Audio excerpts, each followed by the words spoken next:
요한복음 8장 1절부터 11절까지 말씀 함께 읽겠습니다.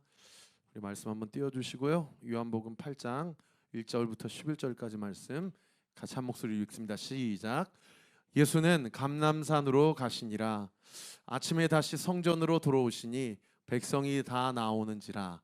앉으사 그들을 가르치시더니 서기관들과 바리새인들이 음행 중에 잡힌 여자를 끌고 와서 가운데 세우고 예수께 말하되 선생이여 이 여자가 간음하다가 현장에서 잡혔나이다. 모세는 율법에 이러한 여자를 돌로 치라 명하였거니와 선생은 어떻게 말하겠나이까. 그들이 이렇게 말하면 고발할 조건을 얻고자 하여 예수를 시험함이로라. 예수께서 몸을 굽히사 손가락으로 땅에 쓰시니 그들이 묻기를 마지 아니하는지라. 이에 일어나 이르시되 너희 중에 죄 없는 자가 먼저 돌로 치라 하시고 다시 몸을 굽혀 손가락으로 땅에 쓰시니 그들이 이 말씀을 듣고 양심의 가책을 느껴 어른으로 시작하여 젊은이까지 하나씩 하나씩 나가고 오직 예수와 그 가운데 섰는 여자만 남았더라. 예수께서 일어나사 여자 외에 아무것도 없는 것을 보시고 이르시되 여자여 너를 고발하던 그들이 어디 있느냐? 너를 정죄하던 자가 없느냐? 대답하되 주여 없나이다. 예수께서 이르시되 나도 너를 정죄하지 아니하노니 가서 다시는 죄를 범하지 말라 하시니라. 아멘. 우리 짧게 기도하겠습니다. 아버지 하나님 감사합니다. 하나님께서 구별하시고 또 약속하신 이 거룩한 날, 이 밤 시간 주님 앞에 함께 찬양하며 예배드리며 하나님의 음성을 듣도록 우리 가운데 함께 해주시고 우리의 예배를 흠양하여 주시니 감사드립니다. 오늘 하루도 이번 한 주도 열심히 살아온 당신의 자녀들, 귀한 권속들, 지금 우리의 마음의 상태와 우리의 감정의 상태가 어떠하든지 상관없이 우리 사랑하는 성도들 주께서 안아주시고 그 마음에 그 굳은 마음, 그 상처 입은 마음이 있다면 주님께서 기경시켜 주시고 주께서 고치시고 치유하여 주셔서 오늘 이 밤에 주의 음성 듣는 시간 되게 하시고 세상에 소망 두지 않고 우리의 본향인 저 하늘나라에 하나님 나라에 우리의 소망을 두고 이 땅 가운데 주어진 길을 걸어갈 때에 결코 주님께서 나 혼자 걷도록 그렇게 놔두지 않으시고 우리와 함께 걸어가시고 우리보다 앞서 걸어가시고 우리가 가야 될 길 또 피해야 될 길 미리 예비하셔서 걷게 하시고 또 피하게 하실 것을 믿습니다. 오늘 이 밤에 주의 음성 듣기를 원합니다. 전하는 자의 입술을 주장하여 주시고 듣는 자의 귀를 주장하여 주셔서 오늘 이 밤에 주의 음성 듣고 하늘 문이 열어지는 시간 되게 하시고 영적으로 환상을 보게 하시고 꿈과 비전을 품게 하시고 우리의 육신의 질병과 마음의 상처가 고침받고 치유받는 성령 충만한 시간 되게 하여 주옵소서. 이번 주 토요일 날 온리교회 첫 여름 바이블 캠프 성경학교가 있습니다. 정말 열심히 전도하였고 이 지역의 어린 아이들을 초대하였습니다. 아버지 몇 명의 아이들을 보내주시겠습니까? 주님께서 창세 전부터 우리 아이들 구원하시기로 작정한 생명책에 기록되어 있는 그 아이들 이번 주 토요일 주일날 저희 교회로 보내주셔서 노아의 방주 사건을 통하여 예수 그리스도의 십자가의 그림자를 분명하게 드러낸 그 구원 구속의 역사가 하나님께서 구원하시기로 작정하신 그 아이들에게 온전히 부어지고 드러나는 놀라운 역사 있게 하여 주시옵소서. 이 시간을 주님 앞에 온전히 의탁하고 감사드리며 살아계신 예수 그리스도의 이름으로 기도하옵나이다. 아멘. 우리 앞뒤 좌우 옆 사람에게 인사하겠습니다. 잘 오셨습니다. 잘 오셨습니다. 잘 오셨습니다. 잘 오셨습니다. 오늘 본문에 음행하다 현장에서 잡힌 그 사건, 특별히 성전으로 올라가시는 과정 가운데 그 성전 앞에서 또는 성전 안에서 바리새인과 서기관들이 예수님을 시험하고자 그 현행범을 무릎 꿇려서 이 사람을 율법에 의하면 이 자리에서 돌로 쳐야 되는데 하나님 어떻게 예수님 당신은 어떻게 하기를 원하나이까? 라고 이야기했던 본문은 사복음서에 유일하게 요한복음에만 기록되어 있는 본문입니다. 보통 유대인들은 예루살렘에 1년에 적어도 한 번 이상은 입성을 해야 됩니다. 왜냐하면 유월절과 무교절 날 율법에 의하면 예루살렘 성에 입성해서 어린 양의 피에 속죄의 제사를 드리고 하나님과 약속된 백성으로서의 어떤 거룩한 예식, 정결 예식을 치러야 되는 의무적인 제사 방식이 모든 유대인들에게 다 동일하게 적용된 그런 율법이 있었기 때문이죠.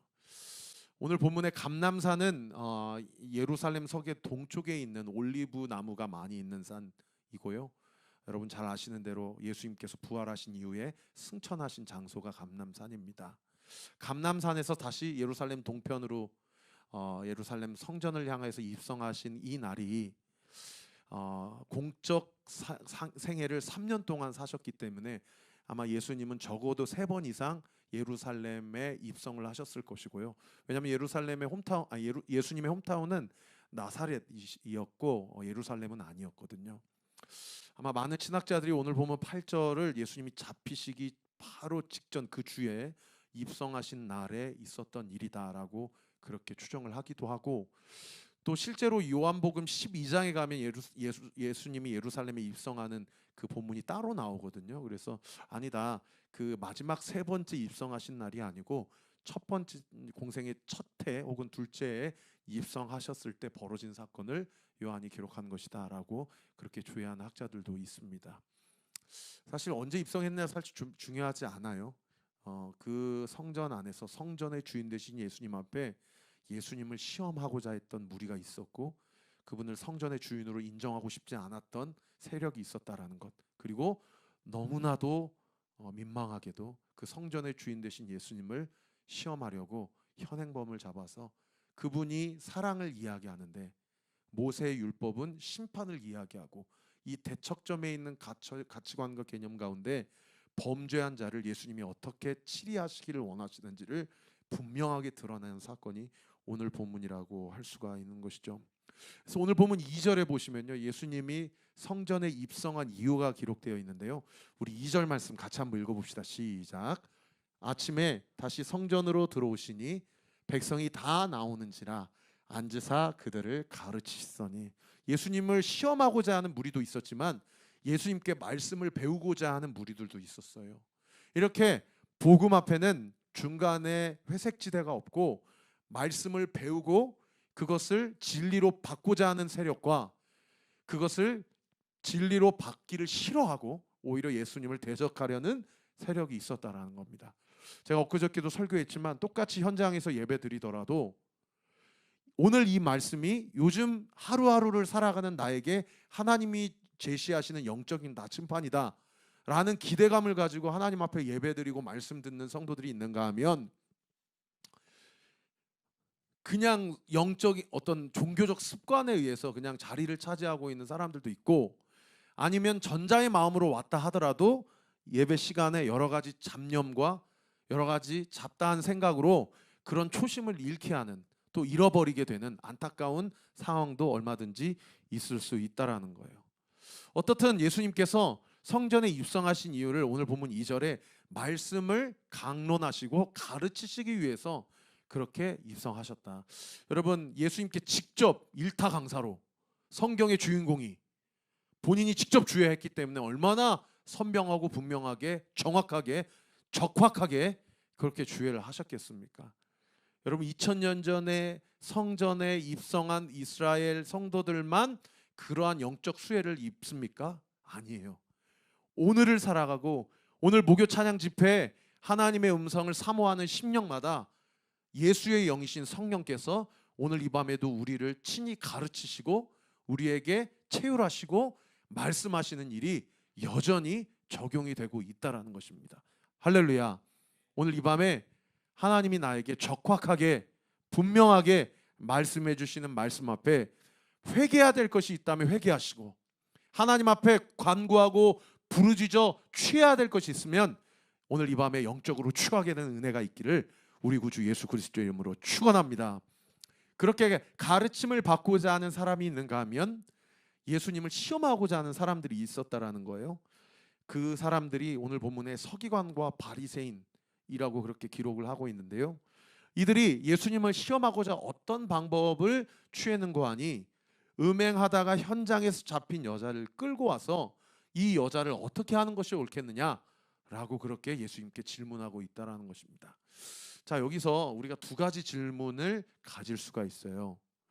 첫 번째 질문은 뭐냐면, 아니 어떻게 음행하다가 현장에서 붙잡힐 수 있지?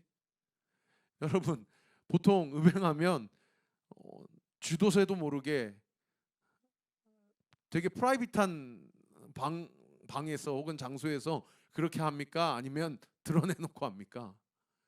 예, 전자죠. 어떻게 현장에서 웬만해서 잡힐 수가 없어요, 사실 이 음행죄, 간음죄는. 그런데 현장에서 잡혔다는 얘기는 뭔가 바리새인과 서기관들이 예수님을 시험하고자 어떤 남자를 꿰어서 뭔가 음모로 이 일들을 진행했다라는 것을 유추해 볼 수 있는 그런 포인트예요. 그것을 암시하는 복선과 같은 말씀이 6절의 말씀인데요. 6절에 보시면 이런 말씀이 기록되어 있습니다. 그들이 이렇게 말함은 고발할 조건을 얻고자 하여 예수를 시험함이러라. 이 모든 일을 애당초부터 계획하고 치밀하게 포섭하고 또 이 모든 일들이 다 벌어지게끔, 어떻게 보면 이 가늠한 여인은 어떤 의미에서는 본인이 연약함으로 현장에서 이렇게 꾀임을 당한 것일 수도 있지만은 그러나 어떻게 의미에서 보면은 참 재수 없는 거죠. 어떻게 이렇게 연결이 된 거예요. 그래서 어떻든 그런 음모로 어떤 시험하고자 이 현장에 왔다라는 것을 알 수가 있는 것이고, 두 번째 질문은 이런 질문입니다. 아니 그러면 음행은 혼자 합니까? 네, 여자는 데리고 왔는데 남자는 어디 있습니까? 네, 여자는 정죄 받아야 되고 남자는 면죄 받아야 됩니까? 네, 근데 남자를 데리고 오지 않았다라는 것은 아까 이야기한 대로 뭔가 이 사전에 계획되고 모의됐던 어떤 음모가 있었다라는 것을 알 수 있는 그런 복선과 같은 포인트라고 할 수 있는 것이죠. 자, 그 다음에 이제 무엇을 시험하기 위해서 과연 바리새인과 서기관들이 이런 일들을 계략을 짜고 계획을 했는가라는 질문을 가질 수 있는데요. 오늘 본문의 5절에 보시면 그 힌트가 기록이 되어 있습니다. 우리 5절 말씀 같이 한번 읽어봅시다. 시작. 모세는 율법에 이러한 여자를 돌로 치라 명하였거니와 선생은 어떻게 말하겠나이까. 여러분, 만약에 이 모세는 율법에 의하면 돌로 치라고 하였는데, 그럼 본인들이 현장에서 현행범을 붙잡았으니 이 사실은 모세의 율법이 기록되어 있는 본문이 레위기 20장, 신명기 22장에 음행한 자는 현장에서 돌로 치라라고 기록되어 있거든요. 그러니까 거기서 그냥 돌로 치면 돼요. 사실 예수님께 데려올 필요가 있습니까? 없습니까? 네, 필요가 없는 거예요. 그런데 예수님께 데려왔다라는 것은 이들의 목적이 음행한 자에 대한 판결이나 심판이 아니고 이것에 대해서 예수님이 어떻게 이야기하는 것을 가지고 꼬투리를 잡아 심지어 예수님을 정죄하고 심판하고자 하는 목적이 있었다라는 것을 알 수 있는 그런 대목이죠. 예수님께서 산상순을 비롯해서 지난 3년 동안 공생의 사역을 통하여 용서해라, 70번씩 7번씩 70번이라도 용서하고 형제에게 겉옷을 달라 하는 자에게 속옷도 주고 오리를 같이 가자고 한 자들에게 심리를 같이 가지고 오른밤을 챈 자에게 왼밤도 돌려대라, 이런 말씀을 하셨기 때문에 간음한 여인을 잡아놓고 당신이 그렇게 주장했던 사랑과 박애, 용서에 대해서 당신은 어떻게 율법과 대치되는 이 지점을 어떤 입장을 취하겠냐라는 실제적인 도전을 지금 예수님께 이 종교 기득권자들이 하고 있다라는 것이죠. 그래서 돌로 쳐라 하면 그동안 3년 동안 가르쳤던 당신의 가르침과 완전히 대척점에 있는 가르침이고 행위이기 때문에 당신은 거짓 선지자다라고 정죄하려고 하는 목적이 이들에게 있었다라는 것을 알 수가 있어요. 반대로 용서하라라고 이야기를 하면 또 어떤 그물에 빠지고 어떤 논리의 함정에 빠지게 됩니까? 아까 제가 말씀드린 대로 레위기 20장과 신명기 22장에 이들이 그렇게도 신봉하는 모세의 율법을 반하게 되는, 율법을 폐하려 온 것이 아니라 율법을 완성하러 왔다라고 이야기를 했는데 결국 당신의 목적은 우리의 구약과 우리의 선조들의 신앙을 완전히 부정하는 그런 이단 사입이 선지자가 아니냐라고 그렇게 정죄하려고 하는, 이렇게 해도 정죄를 받고 저렇게 해도 정죄를 받을 수밖에 없는 그런 모략을 가지고 예수님을 접근을 했다라는 것을 알 수 있는 그런 대목인 것이죠. 자, 이런 어떻게 보면 영적 일련의 위기 가운데 예수님이 취하셨던 행동이 무엇인가? 오늘 보면 6절 하반절과 8절에 두 번이나 이 행동을 하시는데요. 우리 6절 하반절 말씀, 8절 하반절 말씀, 왜 이런 행동을 하셨는지를 한번 생각해 보면서 이 말씀 같이 한번 읽어봅시다. 시작. 예수께서 몸을 굽히사 손가락으로 땅에 쓰시니 다시 몸을 굽혀 손가락으로 땅에 쓰시니. 두 번이나 이런 일들을, 이런 행동을 하셨는데 일단 몸을 굽히셨어요. 뭐라고 이야기하든지, 당신이 어떻게 이야기하는지, 이제 당신이 어떻게 얘기하든, 이렇게나 저렇게나 얘기하든 당신은 이제 죽은 목숨이야. 아니면 당신은 당신이 설파한 가르침에 대해서 이율배반적인 거짓 선지자라고 정죄받을 수밖에 없는 영적 위기 가운데 예수님께서 뭐라고 한마디로 디펜스를 하지 않으시고 갑자기 몸을 굽혀서, 중동지방은 다 모래바닥 아닙니까? 손가락에 뭐라고 쓰시는 거예요. 여러분, 예수님이 하나님이심을 믿으시면 아멘. 오늘도 우리 신 형제랑 같이 이렇게 자기 실명을 얘기하는 걸 좀 싫어하는데 죄송합니다. 저도 모르게 이렇게 나왔습니다. 같이 이렇게 얘기하니까 너무 좋더라고요. 저희는 이렇게 7주 동안 같이 교회론과 예수님에 대해서 공부하는 시간을 갖게 됐는데, 얘기에 나왔던 얘기 중에 하나가 뭐냐면 삼위일체가 너무 어렵다는 거예요.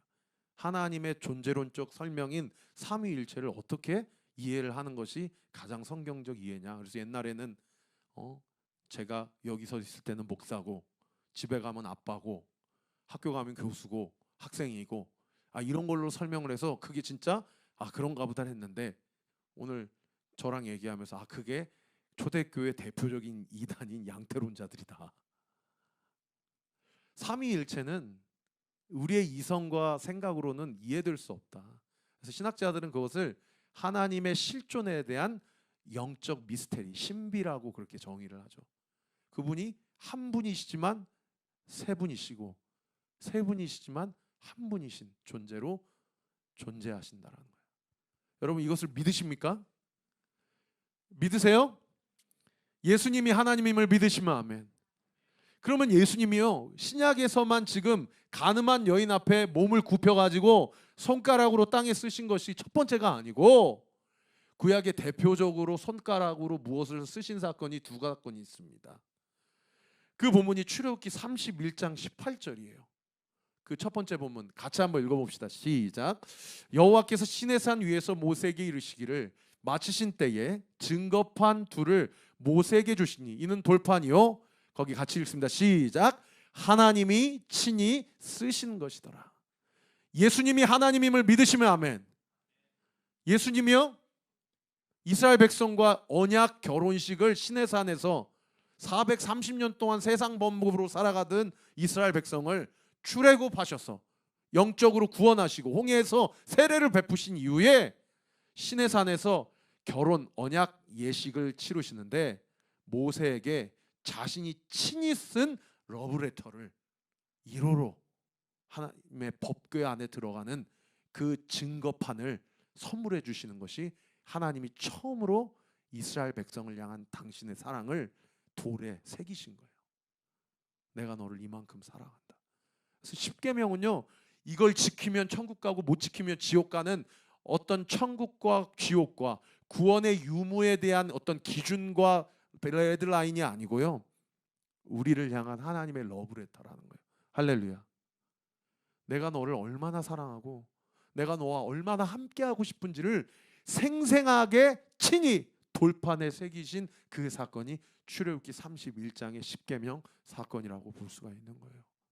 그런가 하면 두 번째 대표적인 사건이, 여러분 아마 기억나신 분은 아실 겁니다. 다니엘서 5장 가면은요, 바벨론이 이제 막 멸망하려고 그래요. 그 마지막 왕이 벨사살 왕이었는데, 이 벨사살 왕이 하나님에 대해서 대적하기를 얼마나 여호와 유일 신앙을 우습게 여겼는 거 아니? 자기의 선조인 느부갓네살 왕이 예루살렘 성전에서 탈취하였던 성전의 성스러운 기물들 다 가져오라고 그래가지고 거기에 막 막걸리를 부으고 양주를 부어가지고 부어라 마셔라 거기서 막 퍼마십니다. 여호와가 어디 있느냐? 내가 이 땅의 유일한 실존하는 왕이요 신이다 이러면서 막 연회를 베풀고 잔치를 베풀어요. 이때 하나님이 노하셔서요 사람의 손가락으로 나타나십니다. 그게 다니엘서 5장 5절의 말씀인데요. 우리 같이 한번 읽어봅시다. 시작. 그때 사람의 손가락들이 나타나서 왕궁 촛대 맞은편 석회벽에 글자를 쓰는데 왕이 그 글자 쓰는 손가락을 본지라. 제가 지금 5절 말씀만 준비했는데요. 그다음 바로 6절에 보면 그 하나님의 손이 석회벽에 네겔 르바라신이라고 쓰고 난 그 사건을 보고 나서 거기 6절에 보면 이 벨사살 왕의 허벅지 안쪽이 얼었다 이렇게 표현이 되어 있어요.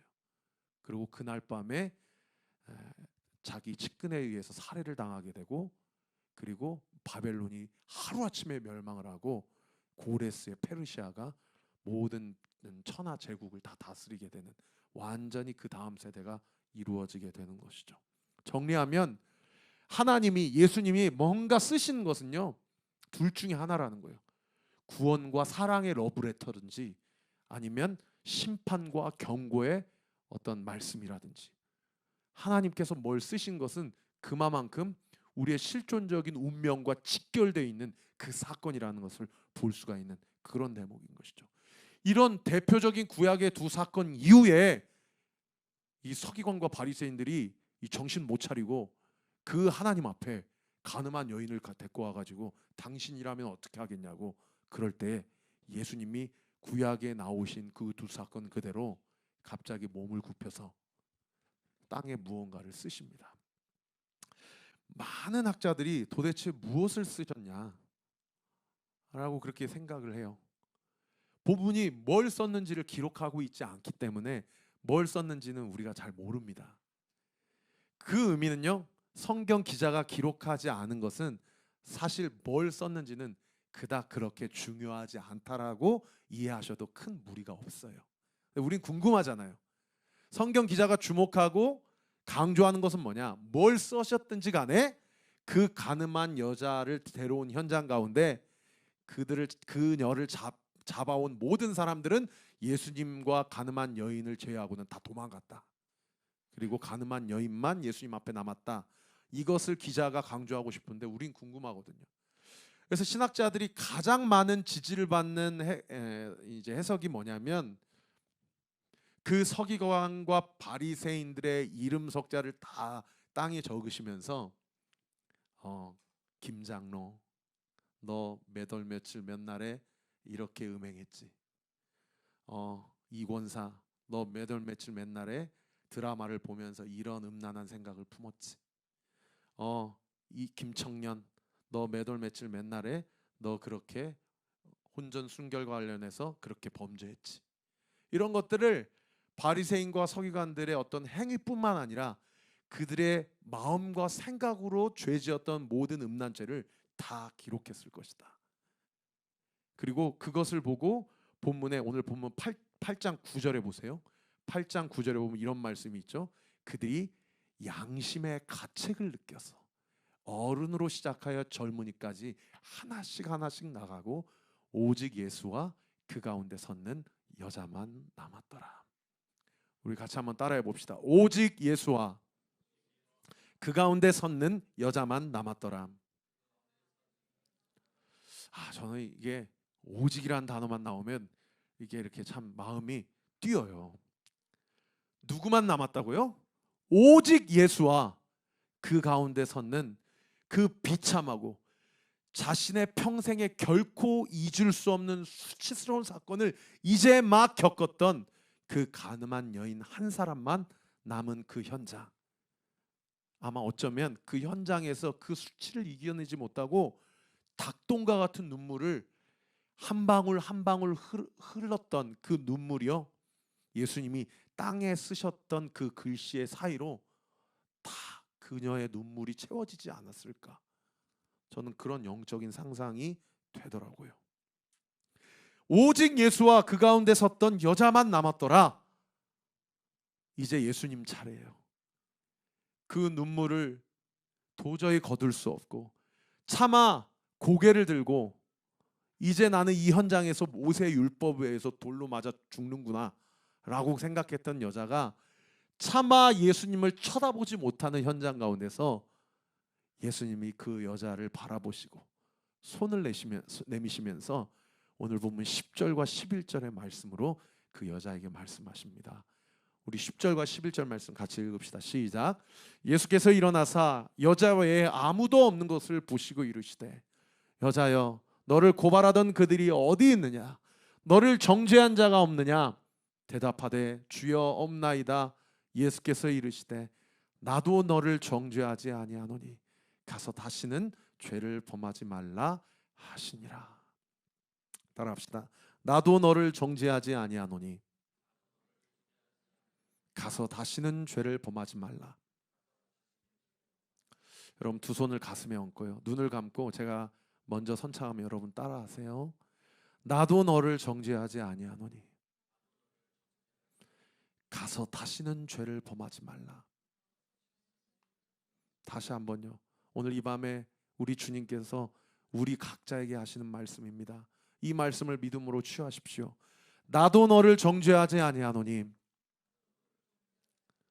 가서 다시는 죄를 범하지 말라. 아멘. 여러분 저를 보세요. 여러분 이 가늠한 여인이 오늘 본문의 11절에 예수님께서 그를 정죄하지 않는다. 지금까지 너가 지었던 죄 내가 용서해 주겠다. 정죄하지 않는다.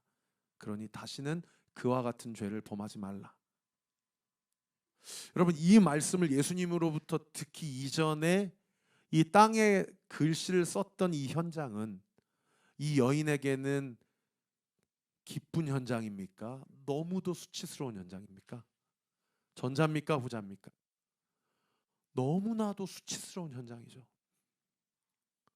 여러분 어떤 여자가 현행범으로 그것도 성적인 문제와 관련해서 그렇게 연결이 되어서 많은 회중들과 많은 사람들 앞에 자신의 얼굴을 노출시키고 싶은 사람이 어디 있겠습니까? 여러분 이 땅에 글씨를 쓴 이 현장은요, 이 여인에게 있어서는 사실은 오지 말았어야 될 현장이고 너무나도 잔인한 현장이고 너무나도 비인격적인 현장이죠. 아마 이 여자는 이 순간까지도 바로 전까지도 자기가 이런 상황과 이런 모멸감에 직면하리라고는 결코 상상하지 못했을 것입니다. 어쩌면요, 죄송합니다, 혀 깨물고 죽고 싶은 현장이에요. 근데 그 현장 가운데서 예수님께서 뭐를 쓰시더니 자기를 정죄하고 자기를 수치스럽게 하는 모든 사람들을 다 물리십니다. 다 물리세요. 너희로 하여금 이 여자를 정죄할 권한이 너희에게 없다라는 것을 너무나도 분명하게 확인시켜 주시고 난 이후에 누구와 누구만 남냐? 예수님과 이 여자만 남는 거예요. 그리고 주님께서 이 여자에게 이렇게 얘기해 주시죠. 나도 너를 정죄하지 아니하노니 가서 다시는 이와 같은 죄를 범하지 말라. 여러분 자기 인생에 결코 직면하고 싶지 않았던 이 현장이 어떻게 역전이 됐습니까? 예수님께 자기가 유일하게 용서받을 수 있는 그 하나님께 정죄함 받지 않고 용서받았던 현장으로 완전히 역전된 곳, 그곳이 이 여인의 삶 가운데 예수님이 땅에 쓰신 글씨 그 현장이라는 것을 알 수가 있습니다.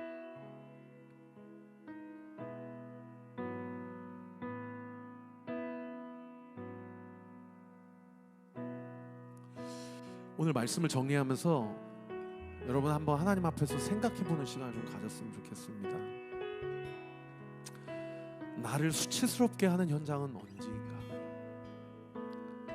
나를 가장 비참하게 하는 그곳은 어디인가? 여러분 한번 생각해 보세요.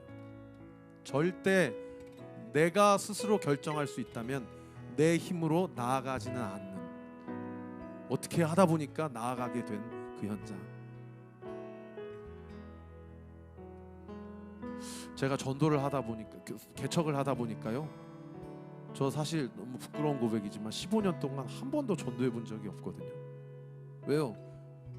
성장하는 교회만 있었어서 등록하는 성도들 관리하느라 바빠가지고 나가서 굳이 전도할 필요도 없었고 그럴 시간도 없었어요.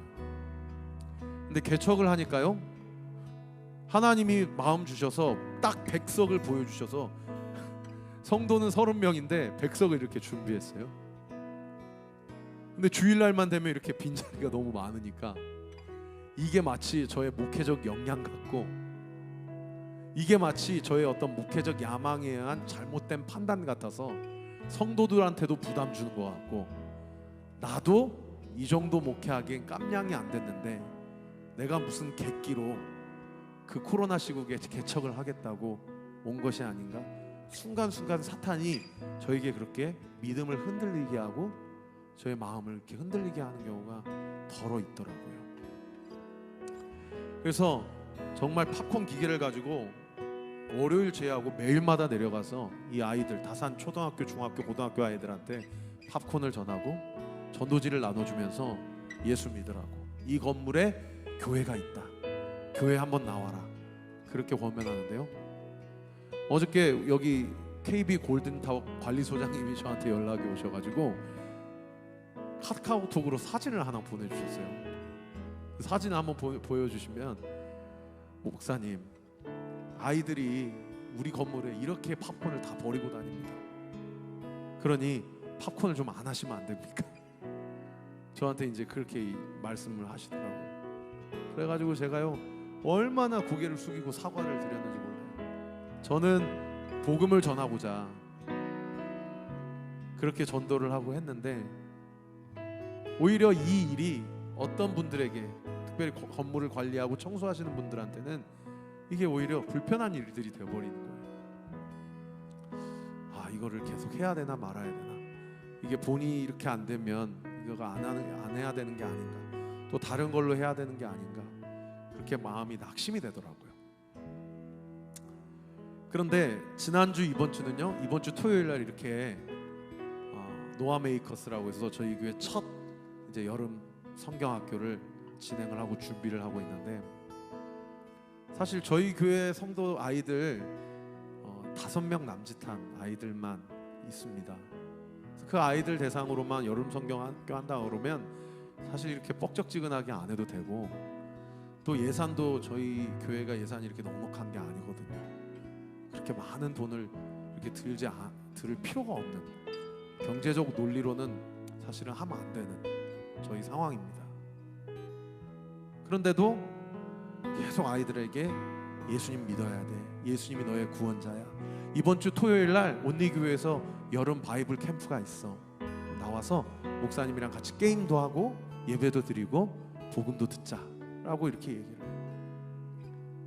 근데 저희가 몇 명이 올지 모르잖아요. 돈은 돈대로 들어가는데, 그래서 저희가 초대권에 다 한 명씩 나눠드릴 때 제 아내 번호를 다 적어가지고 어머니들에게 또는 아이들에게 혹시 오실 거면 진지하게 저희가 도시락도 잘 준비하고 인원수도 잘 체크할 수 있도록 이 번호로 문자로 좀 주세요, 저 참석하겠습니다, 그런 사람만 저희가 받겠습니다 라고 그 초대권에 다 명시를 해놨거든요. 근데 세상에 어제까지 한 명도 연락이 안 오는 거예요. 그러니까 우리 아이들 우리 채영이, 혜원이, 다음이, 지온이, 우리 아이들 대상으로만 사실 하면 되는데, 어제 또 그 관리소장님이 저 사진을 보내면서 팝콘 전도 안 하면 안 됩니까? 라고 얘기를 하니까 참 마음에 낙심이 되더라고요. 근데 세상에 오늘 우리 아내 번호로 이렇게 문자가 1명, 2명, 3명씩 이렇게 오기 시작하더라고요. 안녕하세요, 여름 성경학교 4살, 7살 남자친구들 참석하고 싶은데 가능할까요? 이렇게 마음이 낙심이 되는 저와 제 아내에게 하나님께서 어떻게 그렇게 딱 그 시점마다 격려를 주시고, 그래서 사실은요 이 문자는요 저희 교회 성도들과 저에게는 그냥 2명 참석한다라는 참석 문자가 아니고 하나님이 저희 교회에 주시는 응원의 메시지예요. 내가 온리교회를 책임져 준다. 내가 너희와 함께 있다. 지난 1년 6개월 동안 우리 온리교회와 함께 하신 하나님, 앞으로도 내가 너희와 함께 한다. 할렐루야. 여러분, 가늠한 여인의 현장은요 예수님 만나기 전까지는 철저히 비참하고 철저히 직면하고 싶지 않은 지옥과 같은 현장입니다. 그런데 예수님을 만나고 나서는요, 여러분, 그 여인에게 그 땅에 쓰신 글씨의 그 현장, 평생에 잊을 수 있는 현장입니까? 여러분, 그 여인의 수치와 모욕을 기쁨과 찬양과 감사로 완전히 역전시켜 주신 하나님, 그 하나님의 은혜의 역사가 저와 우리 온리교회, 그리고 우리 교회를 위해 기도해 주시는 우리 모든 목찬 예배자들에게 온전히 부어지지 믿으시기를 우리 구주 예수 그리스도 이름으로 축원합니다.